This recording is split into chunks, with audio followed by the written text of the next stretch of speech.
Your ERMI video says to test bathrooms and kitchens and basements. The lab instructions say not to. What's going on?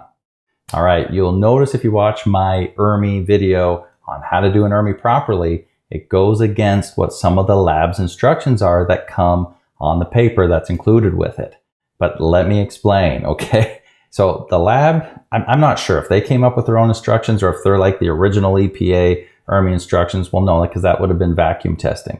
Whoever came up with the instructions that's passed on by the lab saying not to ERMI a bathroom, not to ERMI a kitchen, and not to ERMI a basement are wrong. Okay, I just said it. It's wrong. And I do give you instruction that's different from the lab because that's what we need to do to get the best data. Now think about this for a minute. The bathroom and kitchen are your two biggest wet rooms.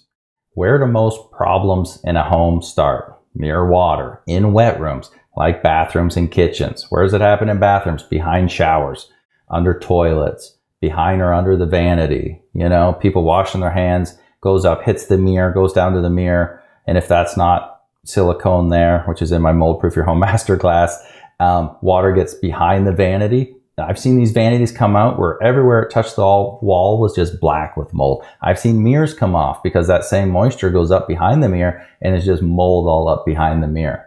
Of course we check bathrooms for mold because that's where mold starts. We check kitchens because people get leaks under their sink. Their dishwashers leak. Of course we're going to test in the kitchen.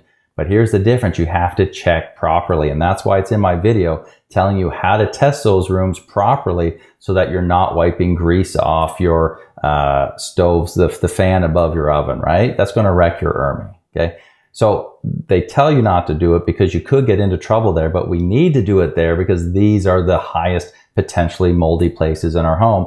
You just have to do it right. Same with the basement. When the lab says not to test a basement, our basement is where our kids are all the time. That's where our family room is. That's where bedrooms are. It's not like it's a crawl space or something. It's where we live. And of course you want to test your basement because, you know, we've got all that plumbing running in the ceiling above there. You've got, if you had a foundation problem and a crack and moisture coming in the basement, basements and crawl spaces are notorious. Now you're not going to ERMI your crawl space along with your house, but you are if you have a finished basement or not even finished, even if it's just connected to your same HVAC, okay? And, you know, like my heat that comes into my office here blows into the basement. The cold air return in my office here matches up with the air that goes in the cold air returns from the basement. So yes, my instructions do differ from the lab, but you have to check these other places and you have to check them properly and safely.